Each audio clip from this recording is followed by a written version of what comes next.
Hello students, आज हम chapter 2 lines and angles का figure it out page number 29 to 31 तक इस करेंगे। इससे पहले वीडियो में हमने स्पेशल टाइप ऑफ एंगल्स किए थे, उसी पे बेस्ड है आपका ये फिगर इट आउट।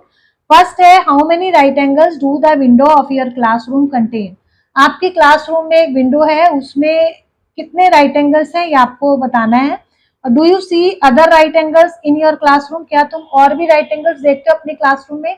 तो देखिए, हर क्लासरूम में अलग तरह की विंडो होती है, तो ये डिपेंड करेगा आपकी विंडो क्लासरूम में कैसी है। इसलिए अगर हम ये मानते हैं कि विंडो इस टाइप की है, रेक्टेंगल शेप में ये विंडो है अगर, तो इसमें कितने राइट एंगल हुए?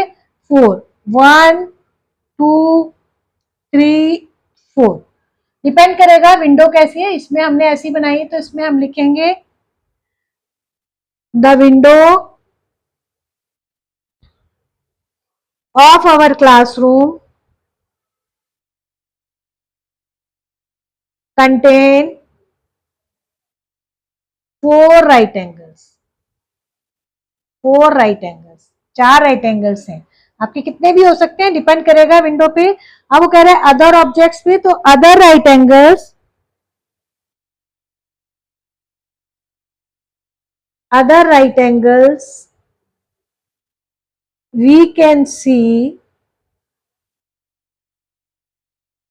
एट, कहाँ कहाँ देख सकते हो? आपके जो रूम है उसकी कॉर्नर्स है, ऊपर वॉल्स पे, उस पे देख सकते हो। तो corner of the wall, corners of the wall, doors पे देख सकते हो आप, डोर्स के कॉर्नर्स हैं उस पे देख सकते हो। व्हाइट बोर्ड है उस पे आप देखोगे कॉर्नर्स पे राइट एंगल बनेगा।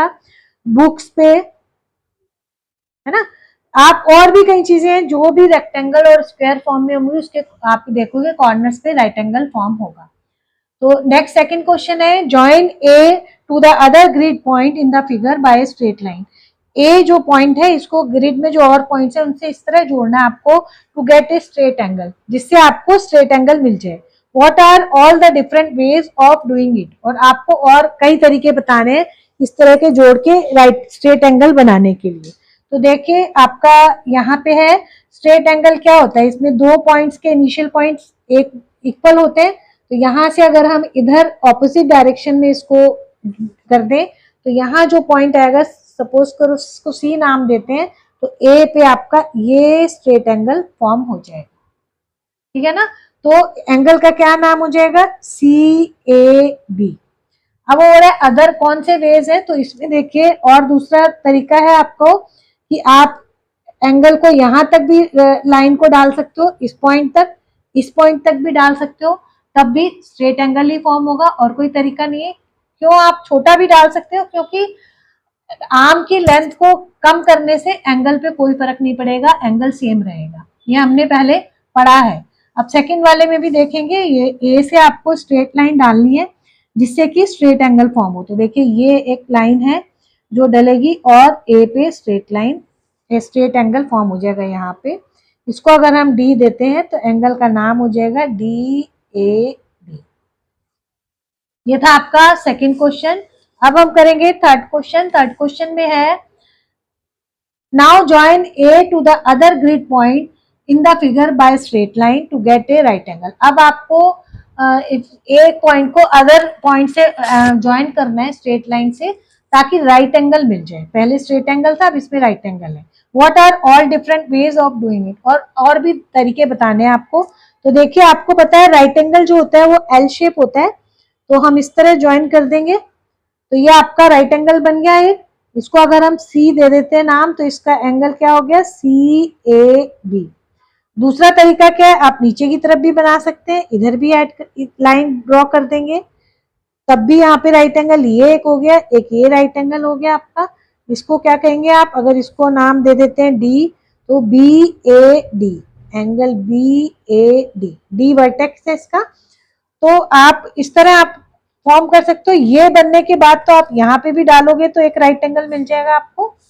सिमिलरली ये वाला है, इसमें देखिए ये स्लैंटिंग है, तो यहाँ आप एक लाइन ड्रॉ करेंगे तो एक एल शेप आपको एंगल बनेगा, दैट इज राइट एंगल यहाँ। ये देखिए ये राइट एंगल है, यहाँ आप पी नाम दे देंगे तो एंगल हो जाएगा PAB।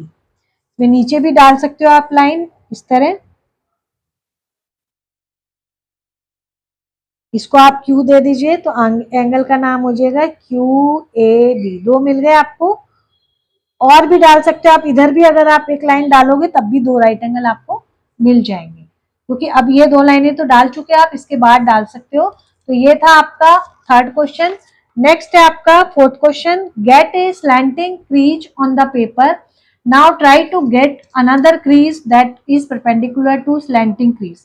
आपको एक पेपर पर स्लैंटिंग क्रीज बनानी है। तो देखिए एक ये हमने स्क्वायर पेपर लिया है, स्लैंटिंग क्रीज मतलब टेढ़ी बनानी है, तो इसको हम इस तरह फोल्ड कर देंगे, देखिए बीच से, ये आपको स्लैंटिंग क्रीज मिल गई। ये देखिए इसको खोलेंगे तो this is a slanting crease. अब वो कह रहे हैं दूसरी स्लैंटिंग क्रीज लीजिए जो परपेंडिकुलर हो इसके, देखिए तो इसको ऐसे फोल्ड कर देंगे हम, इसको ऐसे करने से क्या होगा, हमें एक और स्लैंटिंग क्रीज मिल जाएगी। ये देखिए ये इसके परपेंडिकुलर है। ये अभी हम जस्टिफाई भी करेंगे कैसे है। देखिए इसको हम अगर लाइन ड्रॉ करते हैं, यहाँ पे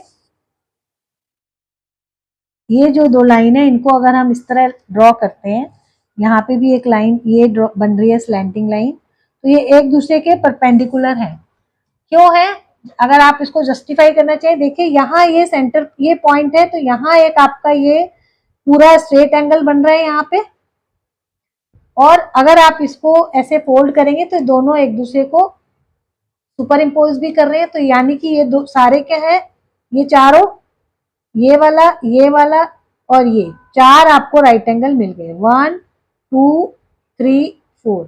इससे हम कॉन्फिडेंटली कह सकते हैं कि चारों राइट एंगल हैं। हमने आपको जस्टिफाई भी करके दिखाया कि दोनों सुपर इम्पोज कर रहे हैं एक दूसरे को। तो आपको इसमें आंसर में लिखना है, आंसर में क्या लिखेंगे आप, we will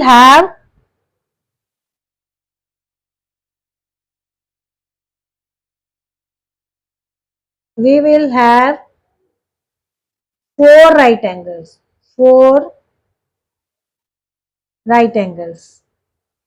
अब इसमें आपको जस्टिफाई भी करना है, जस्टिफाई में क्या लिखेंगे, the angles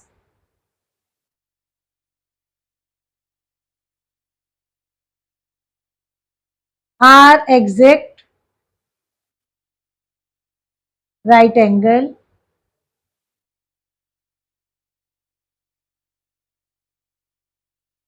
because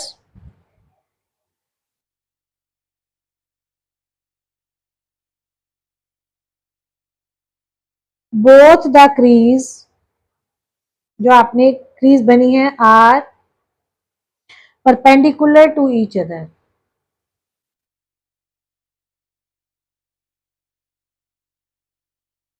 to each other.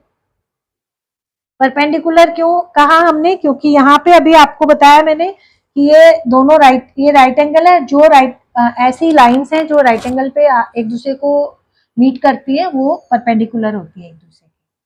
तो अब है फोर्थ क्वेश्चन आपका, इसका B part, sorry fourth question का, describe how you fold the paper so that any other person who doesn't know the process can simply follow your description to get the right angle. अब आपको वो पूरा process लिखना है जिसमें कि कोई भी पढ़ के आपको वैसे ही फॉलो करके राइट एंगल बना ले। तो देखिए इसमें है, फर्स्ट है fold a square paper to get a slanting crease. जैसे जैसे हमने बनाया वैसे वैसे मैंने इसके पॉइंट्स लिख दिए हैं। पहले हमने स्क्वायर पेपर लिया और उसको फोल्ड करा है, एक स्लैंटिंग क्रीज लिया है। Now again fold it in such a way that the corner of the slanting crease overlap, उनके कॉर्नर्स ओवरलैप करें, उसको दोबारा फोल्ड किया इस तरह हमने। Now you will get another crease, अब आपको दूसरी क्रीज मिल गई। The both crease are perpendicular each other, जो दोनों क्रीज है वो एक दूसरे के परपेंडिकुलर है। तो इस तरह हमने ये, इसके साथ ही फोर्थ क्वेश्चन कंप्लीट होता है, ये फिगर आउट भी आज कंप्लीट होता है। अब नेक्स्ट वीडियो में हम नेक्स्ट टॉपिक के साथ मिलेंगे, तब तक के लिए गुड बाय।